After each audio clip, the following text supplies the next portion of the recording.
Still got it, old man. There we go. Oh! Hello there! I've been waiting for you. Oh, well, I heard you'd be here. It appears you want to hear the story of a king, do you? Story of a hero, perhaps? Well, splendid! Then I shall be the one to tell you. You see, I was a soldier once. I know what you're thinking. A man as good-looking as I, to brave the perils of battle. Yes, it's true. It is true. It is true. The fact remains that not only was I a soldier in an army, not just any army, King Henry V's army. King Harry, as I affectionately called him, as did many of his other soldiers, for he was the greatest king to ever rule in England. Now, why do I have such affection for the man? Well, you have inquired, and I shall tell you. We must go back to that fateful day in Hagincourt. St. Crispin's Day it was. We, the small army of England, have been battling for weeks, trudging through the mud and the rain, battling, but it wasn't over. That day, on St. Crispin's Day, as we came out of our quarters, and we looked up on the hillside, we saw the mighty French army, 60,000 strong, I tell you, 60,000, and we only had 12,000 of our own, and we were tired. They were fresh. I can still see their armor glittering in the sunlight. Fight! I didn't know what to fight. I wanted to run. I had to get out of there, and then King Harry came out from amongst the soldiers, poised and confident. Well, he had fought just as hard as any of us in the previous weeks. Yet he was not afraid. He did not show it. And he began to speak with bravery, speak of courage, of pride for Mother England. Why, at his words, I alone could have taken on the French myself had not someone helped me back, of course.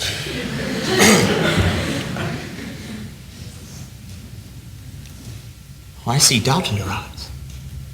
No, my friend, no.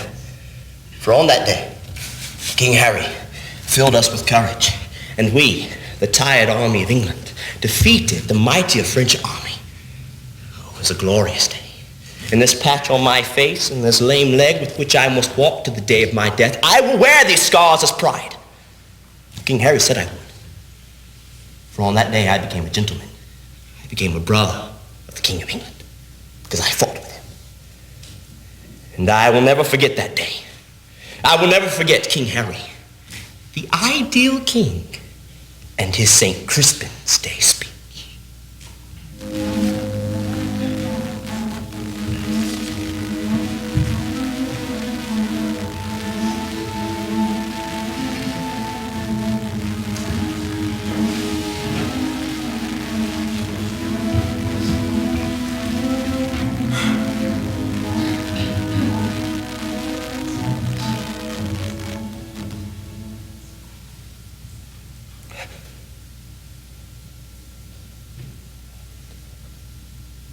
Where is the king?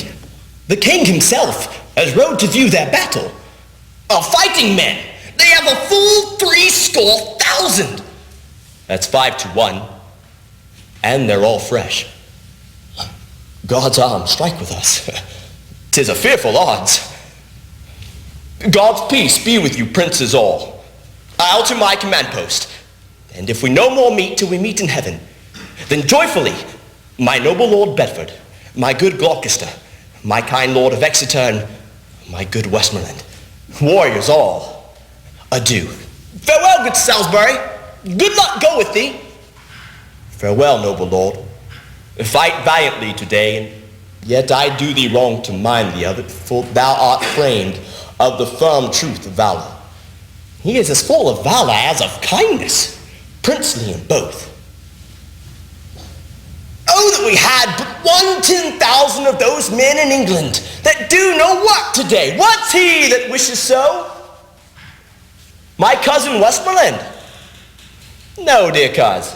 If we are marked to die, we are enough to do our country loss. And if to live, the fewer the men, the greater the share of honor. God's will, I pray, wish not one man more. By Jove, I am not covetous for gold, nor care I who doth feed upon my cost. It yearns me not what men my garments wear. Such outward things dwell not in my desires. But if it be a sin to covet honor, then I am the most offending soul alive. No, faith, cuz, wish not a man from England.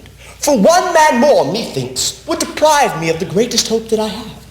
Rather proclaim it, Westmoreland, through my host, that he which hath no stomach to this fight, let him depart. His passport shall be made, and crowns for convoy put into his purse. We would not die in that man's company, who fears his fellowship to die with us.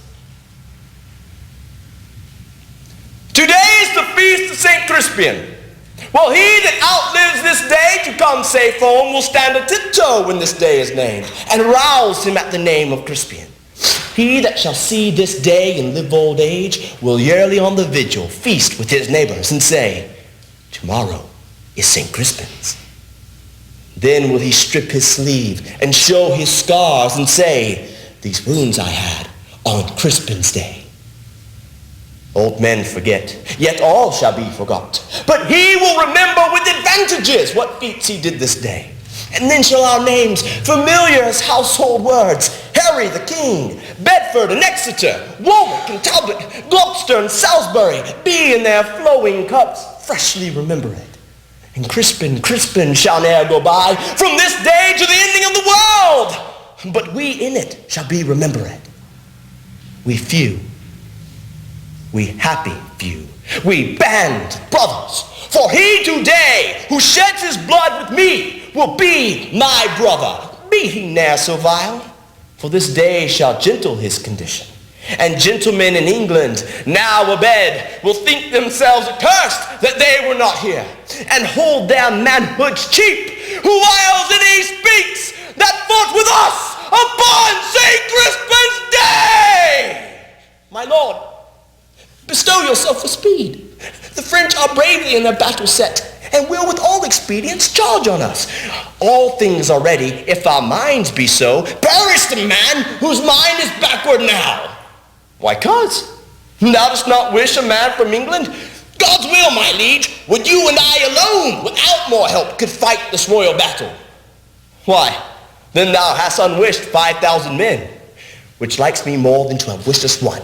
You know your places. God be with you all. Once more I come to know thee, King Harry, if thou wilt thy ransom compound before thy most assured overthrow. For thou art so near the gulf that thou must needs be swallowed up. And besides, in mercy, the constable asked that you remind your followers of repentance, so that their souls may make a sweet and peaceful retire from off this field where wretches, their bodies must lie and fester. Who hath sent thee this time? Why, the constable of France. I pray thee, bear my former answer back. Bid them capture me and sell my bones. Good God, why would they mock poor fellows thus? The man that did sell the lion's skin while the beast lived was killed with hunting him. And many of our bodies shall no doubt find native graves, the likes of which I trust shall witness live in brass of today's work. And those that leave their valiant bones in France, dying like men, though buried in your dunghills, they shall be famed. For there the sun shall greet them, and draw their honors reeking up to heaven, leaving their earthly parts to choke your clime, the smell of which shall breed a plague in France.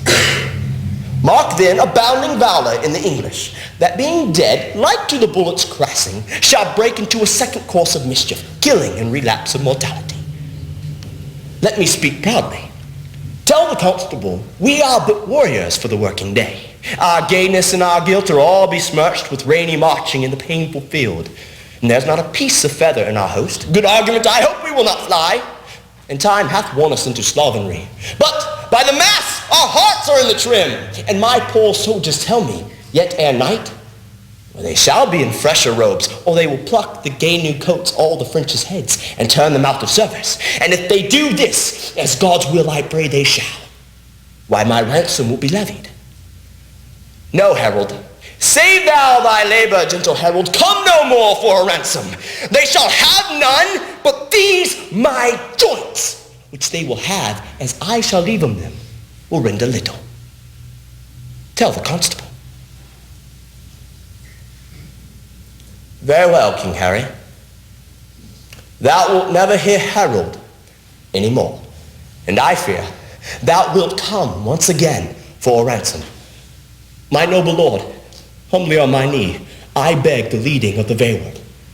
Take it, brave York. And now, soldiers, march away.